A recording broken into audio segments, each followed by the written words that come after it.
Hello, everyone. This is the Our Football Podcast. I am your host, Dana OG. With me, because she is so great. We have to have her every single week. Like, some of us kind of come and go, but Kate always has to be here because we just love having her here so much. So, Kate, thank you for joining me. It's just the two of us gals tonight. There's nothing wrong with that. We have plenty of stuff to talk about. We do. And we have a fantastic special guest coming up here in about 5 to 10 minutes. We are going to have Mike Rittelmann on from the College Gridiron Showcase. I'm excited to chat with him about that. I know it's killing her that she's not here because college ball is her deal. It's your deal. Like, this is your baby, right? But unfortunately, Lisa is a little ill. So we're going to go ahead and just wish that she feels better and she will be back with us next week. So I think we need to start. I'm somewhat down today. Like, today was kind of chaos day in the NFL. I was a little surprised. These sort of things don't normally happen the first week of camp, but we had a full team brawl, full team. And someone said, Dana, fights happen in training camp all the time. The whole team, like bench clearing baseball fight, like that's normal. What happened in the New York Giants today. The reporters that I looked up and was listening to, they didn't know exactly what the trigger was. Okay, so what I heard from one of the guys that I know that I follow on Twitter and that I've met is that running back Corey Clement was taken down by Jabril Peppers. Like, he made a run on a play. He took him down. Evan Ingram, as the tight end, was like trying to defend his guy and gave Peppers a little bit of shove because you know how the offensives and defenses kind of get after each other a little bit. And then Logan Ryan took offense to Ingram hitting Peppers, and he hit him from behind and knocked him down. And then all of a sudden, the whole team was in there, and it was a pile-on. I'm still trying to figure out how quarterback Daniel Jones ended up at the bottom of the pile. Because he shouldn't have been, if it was a long running play, he shouldn't have been anywhere near the end of that play. And when Jabril stopped it, so I'm not sure how he ended up at the bottom of that pile. But the jokes and the memes are already being made that he's even getting sacked by his own team in training camp because apparently he's more comfortable at the bottom of a pile than he is in the pocket. Oh God, poor kid, that poor kid. But here's the thing with that, the pads went on today. We get it; it's full contact. But this to me felt like a frustrated team. And how can you be so frustrated this soon? Just started. Yeah. Our head coach, Mr. Judge, was not happy. Had them kids running sprints afterwards. Doing push-ups in the end zone. Absolutely. Now, I got no issue. Peppers took his man down. Ingram took offense to it. And then Ryan took offense to that. And that should have been the end of it. Where I struggle is, where is the discipline on this team that everyone else on the bench felt the need to jump in and get involved in that? There's going to be pushing and shoving in a game. And are you going to clear the bench and do this in an actual game? I didn't understand why everyone else needed to get involved in it. I don't know why emotions were running too high, but there's something going on in that locker room. Right. And that was my point. And I think everyone was talking about, why was Joe Judge so angry? He was angry because A, someone could have gotten really hurt, including a starting quarterback. But B, because there was a complete lack of discipline from these players. It was really, really interesting to me. I was kind of glad to see a little old schoolness out of the head coach today. Not just kumbaya. And, as most of you guys know, I'm a Seahawks fan. Pete Carroll would have kumbaya'd the hell out of that. And, let's get together and have a team meeting. No, he was old school, went to it and said, run. You guys are going to act like high school kids. I'm going to treat you like high school kids. And I liked it. I liked the feel of it. I thought it was good. See, that's why they're lucky I'm not a head coach in the NFL, because I would do that during games. You get a penalty that I'm not happy with. You go run a lap while we continue the game. We'll meet you back here after you do your 100 meters, your 400 or whatever, that whole thing. Go run up. Don't even talk to me. Go run your lap and then come back. It's he's got to be frustrated with it. But I'm with you. I was very glad to see that he went old school on them, because sometimes, the hugs and the kumbaya doesn't work. You just need to you need to get discipline. Yep. It's like, let's pay attention to what our job is here. The other thing that happened today was in Carolina with the Panthers. Is it Evie? I don't know how to pronounce his name. Yeah. I'm so sorry. He was waived today after he had a defenseless a defenseless receiver hit. It's kind of basically what they're explaining it on his teammate who ended up going to the hospital. I haven't heard an update on him. I don't know how he's doing, but they weren't playing around. The coach was like, "You're done. You're out." Yeah, wide receiver Keith Kirkwood was hauled off the field on a stretcher and taken out to get looked at. And I'm zooming through the interwebs now, and I'm not seeing an update on how he's doing.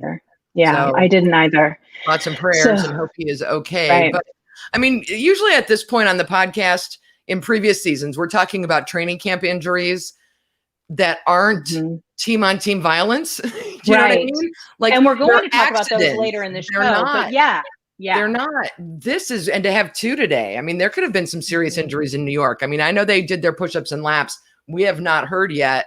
We'll see what the rest of the week brings if there are some guys on the bikes because they pulled something or did something today. I mean, that team has enough to overcome that's the last thing that they need.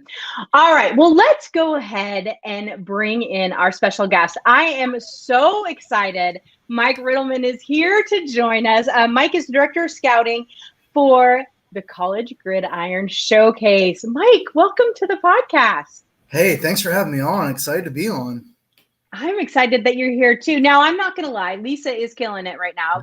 She loves college ball, and so she is sad. Lisa, unfortunately, is not feeling well, so she couldn't join us. So it is my job and Kate's job to fill in and get all the information for her because she had all these questions that she was going to ask you. So we're so glad that you're here. Now, so tell us a little bit. I've heard the College Gridiron Showcase is somewhat like the Senior Bowl, but it's different. So tell me how it came about. Absolutely. So it was created by Jose Jefferson and Craig Redd, the 2 co-founders who are awesome. This will be year 8 for us. We actually got through year 7 during a pandemic. So impressive. It went. Yeah, thank you. So what we are is we don't actually have a game. So let me kind of backtrack a little bit. So we're a controlled scrimmage. Pretty much. So we're an OTA style format, really, individual drills, getting to see the players, move, what body types they are, getting a really up close view in the practice setting. And then we have a controlled scrimmage at the end of our 4-day event. I got so much to explain, but at the end of our 4-day event, we have a controlled scrimmage. And really what it is we hold a card up on offense, say, just, hey, go play. The X receiver, go run this route. Defense, we're either playing a 3-4, 4-3, cover 2, whatever, something simple. So they react fast, they play fast. And that's the essence of what we want to be, an outlet that give these players a springboard to showcase their talents at the NFL and CFL level. And I love that you aren't just looking for superstars here. You are looking for big school, small school. I saw that you guys had a small school showcase, which I love because I think those players are so overlooked. And tell me about that process. Like, how do these players come, to you? Is it something they contact you? Do you go out and look for them? How does that process work? It's a labor of love. I will say that it's a labor of love. It's myself, Jose, Craig, Mark Branstad, who's on our board. He's the CEO of Tracking Football, a data analytical company that's done a phenomenal job with us, and they do great work. They're actually partnering up with a couple of NFL teams as well. Get to have a track background data analytics. I know I'm botching it, and Mark's going to get me. You're fine. But dude, come on! I'm just kidding. We've had a couple more people join on board, like Ryan Roberts, Jason Tabbitt, Gino Camilleri, and really, and then we have like people throughout the country working with us. And then we have a meeting. We just actually started our process earlier in July, and we go up until January. And the crazy part about us is we bring in 300 to 400 players each year So it's an exciting but long process. So what we do is, so we're split up into a small school showcase, which is a 2-day event. What we do is from FCS, D2, D3, NAIA level, you have to have some qualifications. You have to be an all conference type player. That's what we evaluate. You have to dominate your level that you're at. But it's for guys who are under the radar, who might not have a grade, maybe not a lot of people know about. So what we do is we bring them in.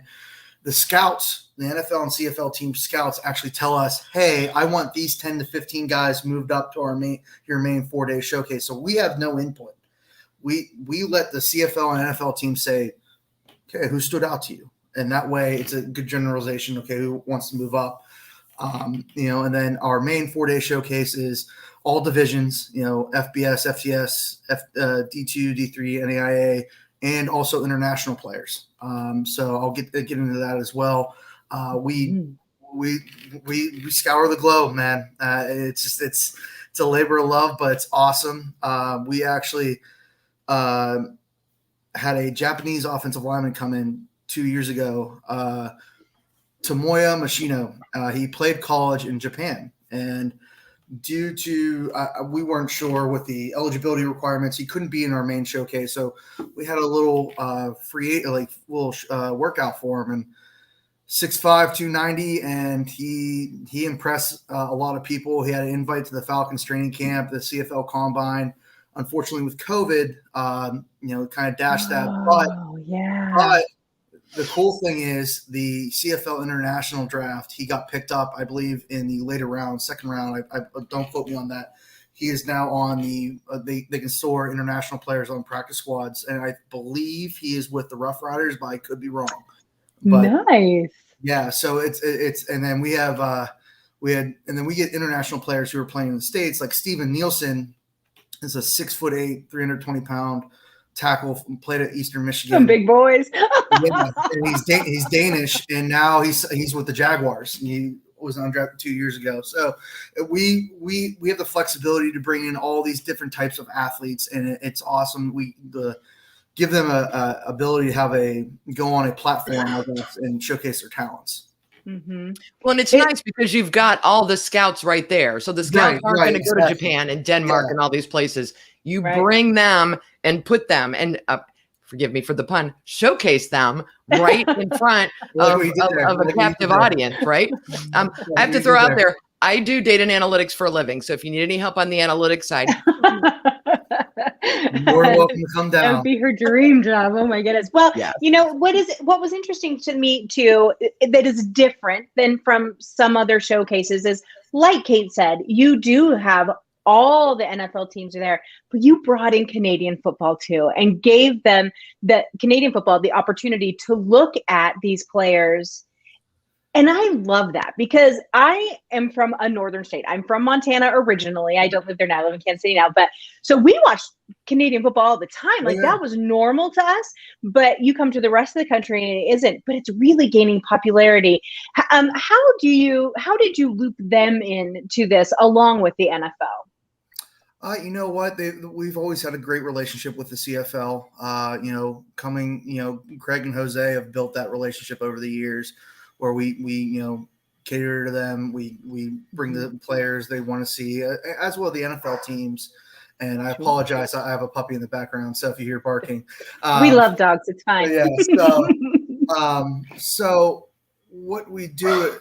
Oh, there he is.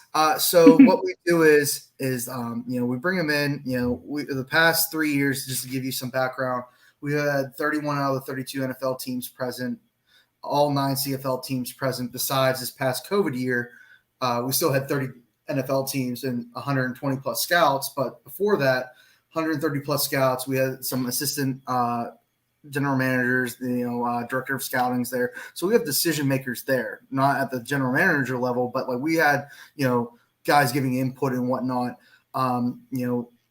This past year we've had 12 guys drafted on an NFL draft, 70 plus had undrafted free agent contracts, and then another 7 to 8 got drafted in the CFL draft. So the cool thing was we had the second overall pick in the CFL draft 2 years ago. Isaac, oh man, he was from Southeast Louisiana. He was a D-end. Oh my gosh! So it's been a great way of finding talent, and the players that have gone through CGS have been awesome. I love it. It's so interesting. Now, on the CGS website, you guys have a watch list. Now, is this something that you guys keep for yourselves? Is it so that teams can come and look at it? What is that for? Mm-hmm. Everyone's going to. I know. I was looking at it. No. So what we're going to do this year is, we're going to split it up into small school watch list and a FBS watch list. So give those guys at the smaller college, levels, their applause, and we're gonna have two separate watch lists, and we have a lot of ground to cover, and it's exciting. Yeah. Now you hold this in the beginning of January, if I remember correctly, like the first or second week of January. We are January 7th through the 12th this year, and we're open to media. You guys can come down and partake. We're gonna have a media day. Texas. Yeah. Texas, right? In Texas? Fort Worth, Texas. I love that. Now, is this something that, can fans go and watch any part of this? Can they watch the screaming? Oh, great. Absolutely. Yeah, absolutely. I mean, this, and we're open to the fans, teams, NFL teams will be there, CFL teams, a couple arena league teams will be there as well, indoor teams. So, I mean, it's a great football atmosphere. Wait, indoor teams too? Is that what you said? Yeah. I love it. Is there still arena league football? I thought there is. Oh yeah, there is. It's popping. I love it. Yeah. Oh my God. Are these like graduating seniors or juniors that are going to leave school? Like their NCAA eligibility is done when they come and do something like this? So since we're before the declaration deadline, we can only take the seniors. Okay. Exhausted eligibility. Yep. Okay. No, I love that.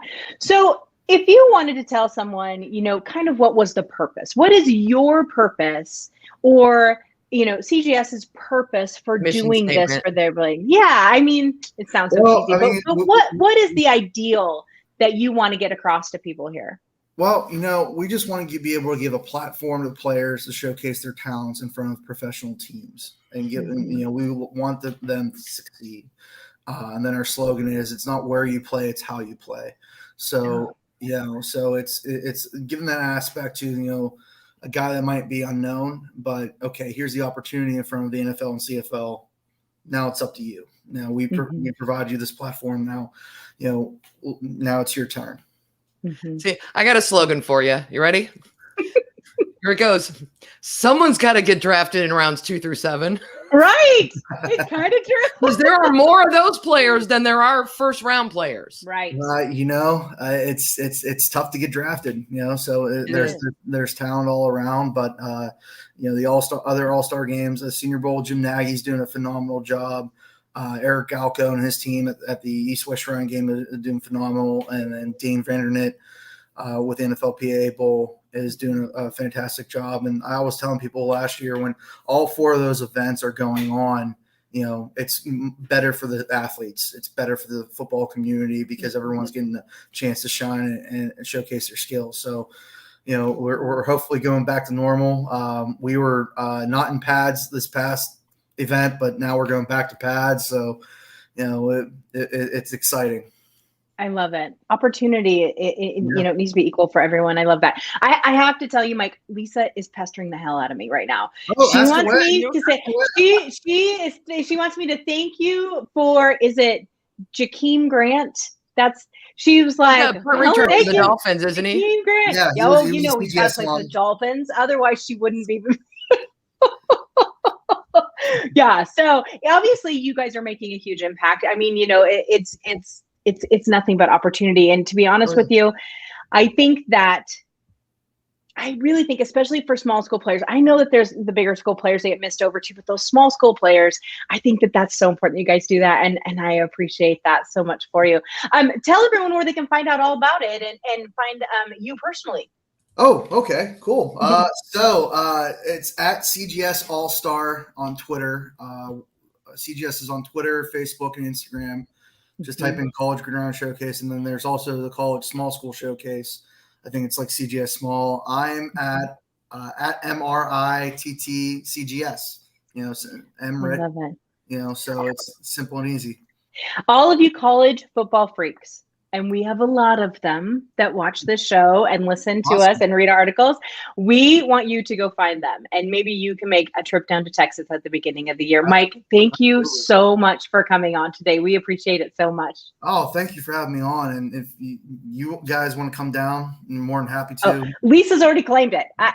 Lisa's already sent me a message. She's like, I'm the one going to Texas. So I'll go with her.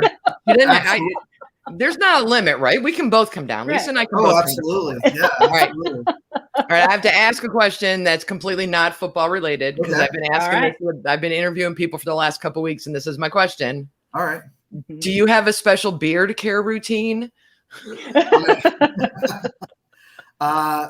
Whatever looks nice for my wife. That's my routine. Yeah, that's nice. And the other question that Lisa will make us ask you. Okay. Yes. Would you ever own a Kickers jersey? Oh, absolutely. Thank you. Absolutely. Thank you. Shut up, Lisa. Just shut up, Lisa. That's all I got to say about that. Kickers are awesome. All right. Thank you so much, Mike. We appreciate your time. Hey, thanks for having me on. This was awesome. Great. We'll talk to you soon. Right. See ya. Bye-bye. One job. So they have one job. I'm telling you, Kate, I'm not kidding. I think sometimes those small schools get completely overlooked because they're not on TV. They don't have the big stadiums. They don't have that stuff. And there's some damn good players that come out of there, right? Like it's just so impressive. I love that they do that. That they bring those in and Canadian football. Canadian football is a truly viable option for a lot of players. And it doesn't mean that they're going to be stuck there. They can come to the NFL. But at least they're getting paid to play the game. Doug Flutie, right? Yeah. Didn't he play in the Canadian leagues for a little while before he came back because he was they said he was too short to get drafted. In the Cleveland area, our extensive knowledge of Canadian football is Johnny Manziel because that's where he went, and then that was a hot mess. And so, like, if you even bring it up around here, people are like, "Ooh, that's not real football." But I've watched it because you can get, some of the games here and during, when they're playing and stuff, and I like it. I don't know if, it's not on enough to get a big following down here, but the Montana, those states, we're Idaho, North Dakota, Washington, all on there. They probably get a lot of that. And it's super fun because, to be quite honest with you, it's the rules are just enough different that it's actually a lot of, listen, I'm not here to pump up, we're an NFL podcast, but if you get some time watching Canadian football, it's a lot of fun. And the Seahawks punter, Lisa, who's listening. And when he was done with his career in Seattle, he went up and he plays for the Rough Riders in Canada because he's Canadian. So he wanted to go home. So that makes sense. But all right, we're thinking of you, John. All right. So let's move on. Let's talk about the Indianapolis Colts. I should say the team formerly known as the Indianapolis Colts. Holy crap. What a totally crappy day for them. Carson Wentz out 5 to 12 weeks, which is a huge time gap, right? Yeah. With a foot problem. I'm telling you, that kid cannot catch a break. For the life of him, he cannot catch a break. And then you turn around, and what happens? They lose their offensive tackle. Oh, the name is escaping right now. The same exact injury, 5 to 12 weeks. I'm not sure. I really had the Colts doing well this year. That team is put together nicely. But if their quarterback is Eason, I think is how you say his name. Yeah. I'm thinking not so very much. What do you think the chances are they bring in they trade for a quarterback before the season starts? I think they're big. Because they can't risk. So if I need a calendar. If he's out, put on handy dandy calendar, 12 weeks, which puts us at 5 to 12 weeks. 5 to 12. So let's just go 12. That means Halloween before we see him on a field at worst. If he's 100% after 12 weeks, they can't afford to get off to a start without him. And, they'd never recover from that. They would never recover from that. That's too far. They're going to be looking to see who's available and to see what they can get.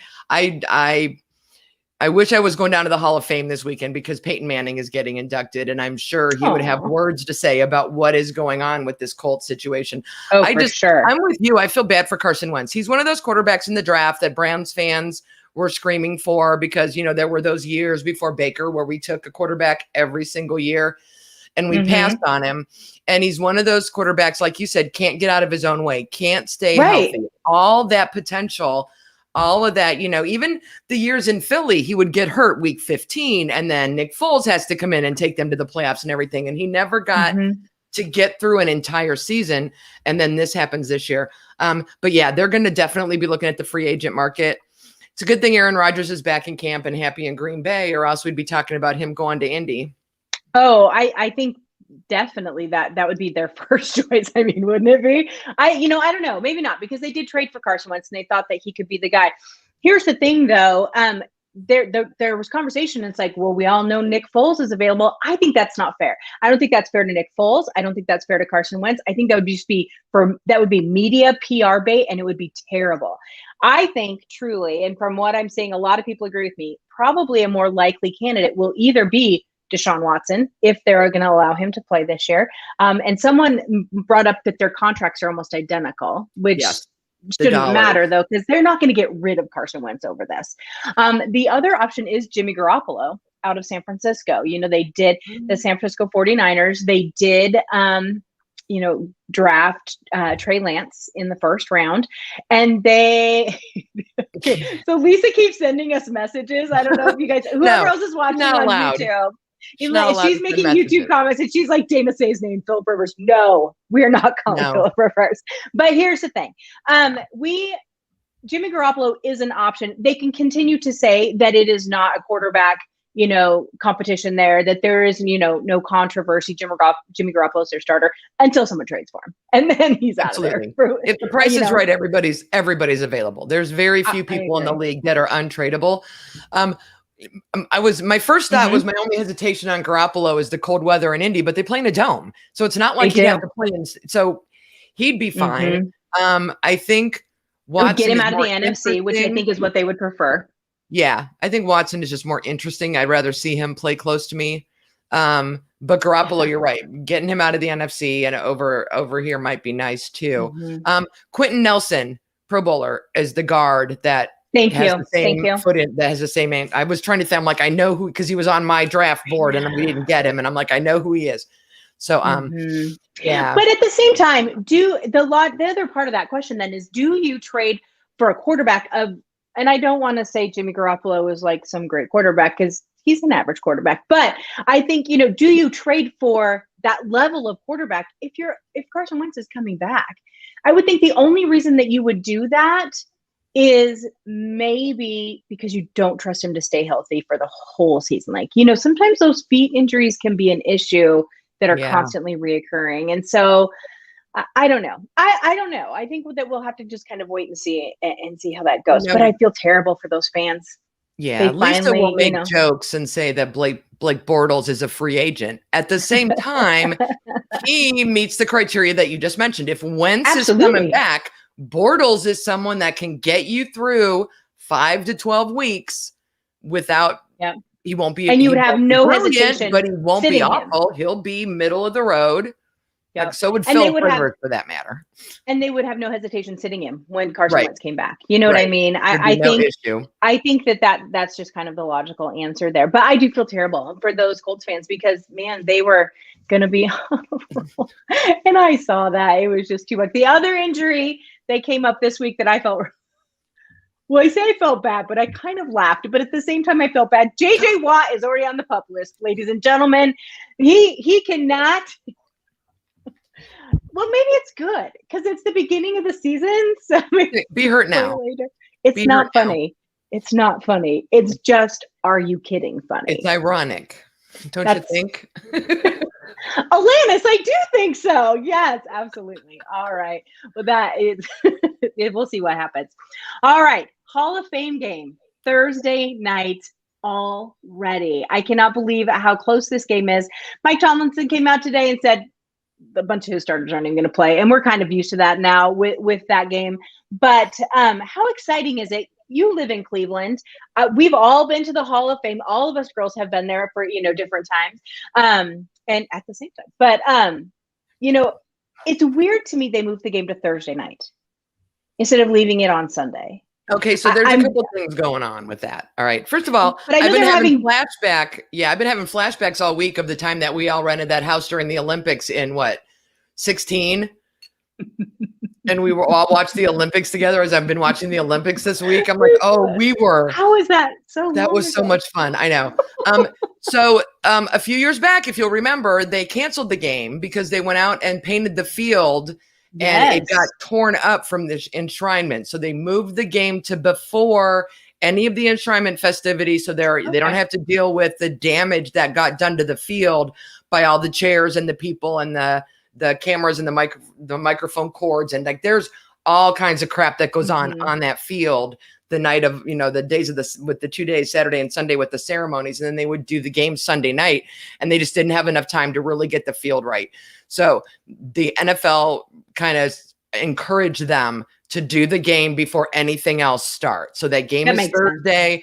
Then there's all kinds of stuff Friday, Saturday, and Sunday. Like last year was devastating for the city of Canton. Like their biggest budget revenue of the entire year is this week. And then it all ends with the Concert for Legends on Monday night, which is my husband's birthday. And I'm taking him to go see Brad Paisley and Leonard Skinner and Jamie Allen. Happy birthday. Can't wait.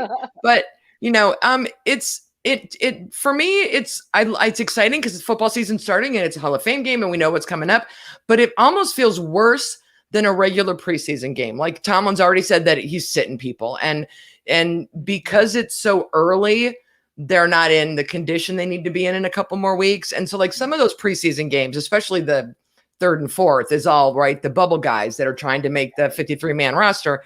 And this is going to be, it'll be interesting to watch just because we've missed football, but I don't anticipate it being good football. I anticipate a lot of penalties, and it's Pittsburgh, which doesn't make anyone in the Cleveland or Canton area happy. We don't want to see them play. So it's a good thing they travel well. In Dallas, right? We'll all be here. It will be. I look at it, I had an idea, and I like the Hall of Fame game. I think it's a nice little, kickoff to the season. But I had an idea. I think they should do an NFL Legends flag football game. And I think that would be so much more fun to watch. It would be such a good time. Instead of actually getting these players out there way too early to play, that it would be something different. I don't know. But I know they like their game. Yeah. So, and if Seattle's playing, I'd probably go. Not going to lie. So we'll see. I know. Well, and the Steelers have Alan Faneca getting in this year. So it's just going to be, a whole lot of, whole lot of black and orange in Canton. Yeah. I have that temporary restraining order. I need to stay home. And on that note, ladies and gentlemen, that is our show for this week. We will be back again next Tuesday night, 8 p.m. Eastern, 7 p.m. Central, right here on the Our Turf Football Podcast YouTube channel. Good night, everybody.